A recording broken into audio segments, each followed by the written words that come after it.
tendo como consequência disso tudo a comunicabilidade dos espíritos, ou seja, essas inteligências que povoam os universos não ficam isoladas e se comunicam, não só na Terra, mas como em qualquer outra parte do infinito, do universo, porque existe um fluido universal que nos liga e que liga tudo a tudo nesse contexto do universo, através do qual a própria inteligência suprema comanda, coordena, gerencia todo o processo de evolução da sua criação. É coisa séria, ampla, bela, majestosa, não está circunscrita a esse planetinha, a esse minúsculo grão de areia, não pode estar circunscrito aqui.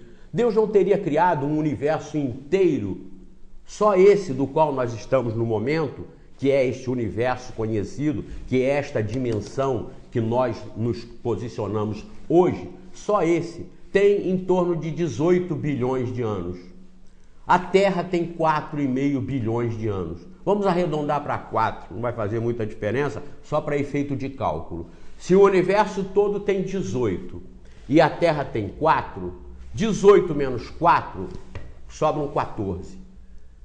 Seria muita ingenuidade ou falta de desenvolvimento intelectual, do pensamento de qualquer um, não precisa ser cientista e astrônomo para isso, seria muito pouco raciocínio imaginar que nesses 14 bilhões de anos que antecedem, que estão antes da Terra, Deus não tivesse imaginado nada, não tivesse tido nenhuma ideia de inteligência para desenvolvimento como teve na Terra.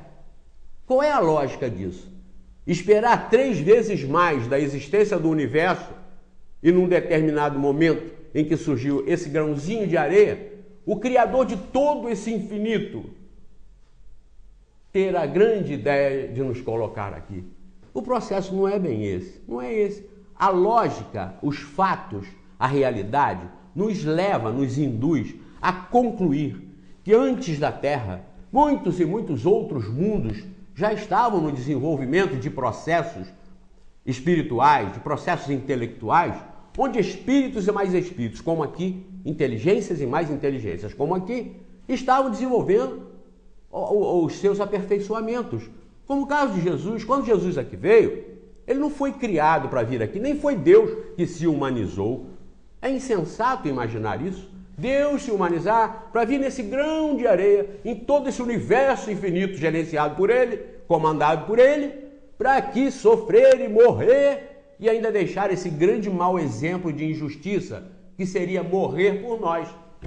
Não é isso, é muito confortável. Os marginais, os pilantras, os canalhas, os corruptos adoram isso, quando se fala que Jesus morreu por eles. Mais uma vez eles encontram um bobo que entrou para ser punido no lugar deles, como eles fazem quando são acusados, categoricamente acusados com provas abundantes de que são corruptos, imorais e safados. O primeiro pronunciamento deles, ao lado de 2, 3 ou 4 grandes advogados, muitos às vezes até ex-ministros da Justiça, eles se apresentam e dizem assim: sou inocente, é tudo uma trama contra mim. Isso é da política, é dos homens maus, é essa maldade que estão fazendo contra mim. Choram nas tribunas, juram pela mãe, pela felicidade dos filhos, e depois vão na mesma tribuna, às vezes, dias depois, dizer que, lamentavelmente, eles são culpados e são realmente canalhas e safados.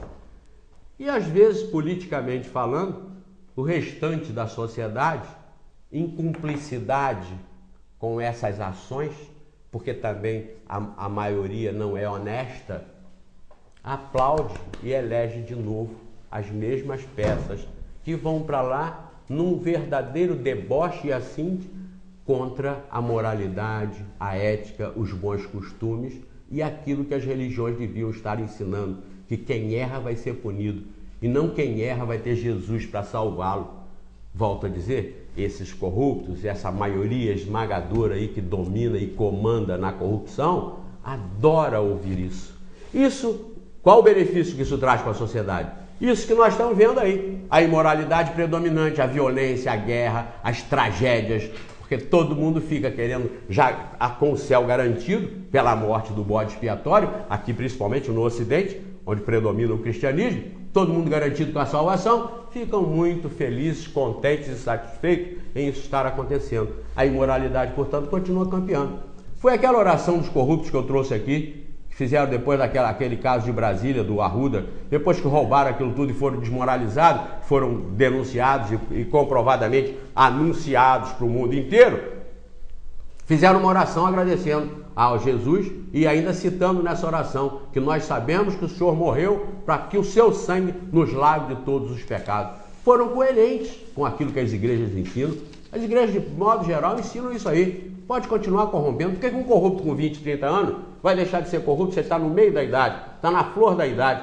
Ele pode corromper até 80, 90 e depois de 80, 90 ele agarra um livro sagrado, aceita o que dizem eles lá, que Jesus morreu para salvar, e ele vai para o céu. Isso bate?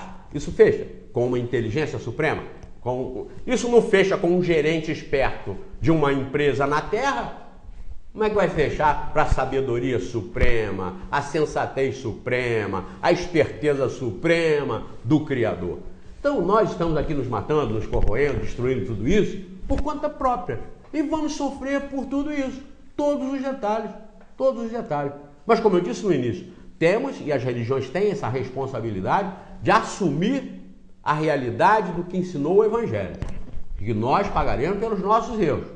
Nós seremos punidos, quem com ferro fere, com ferro será ferido. Nós seremos punidos na medida certa do que nós estivermos precisando para a correção das nossas atitudes. E reencarnaremos para continuar, muitas vezes no planeta que degradamos, sofrendo as consequências da degradação que nós mesmos causamos quando nós gerenciávamos, quando nós dominávamos, quando nós éramos os responsáveis por isso aqui. Vamos pagar. Isso não é justo, não? Isso não é justo, não? Claro que é. Então vejam, o Espiritismo é essa doutrina maravilhosa, como diz a Valéria, e eu concordo, e todos que conhecem vão dizer a mesma coisa. Nós estamos aí cheios de e-mails falando, olha que maravilha, mudei a minha vida por causa desse programa. Mas vejam, não foi por minha causa, eu não sou o exemplo, eu não sou o exemplo. Valéria também não é o exemplo. Nós não estamos aqui para sermos julgados. Nós estamos aqui, sim, honestamente. E isso eu não admito nenhum tipo de desvio da intenção, de que nós aqui, honestamente, passamos para vocês a doutrina espírita, a terceira revelação de Deus, a evolução dos conhecimentos para que este planeta mude. As religiões, enquanto não admitirem a reencarnação e os mundos habitados pelo universo afora, quando elas deixarem de ensinar que Jesus morreu para salvar aí a cambada desse mundo, desse planeta, mas sim morreu ensinando como, mesmo sendo injustiçado, mesmo sendo imerecido, nós temos que reagir com firmeza, com segurança, mas sem revolta, sem ódio, sem mágoa, sem rancor. Morreu sim para nos ensinar tudo isso, mas não para nos limpar das nossas manchas, dos nossos erros. Quando as religiões mudarem as suas cartilhas, mudarem os seus catecismos, os seus ensinamentos, nós vamos começar a ter um resultado positivo no mundo.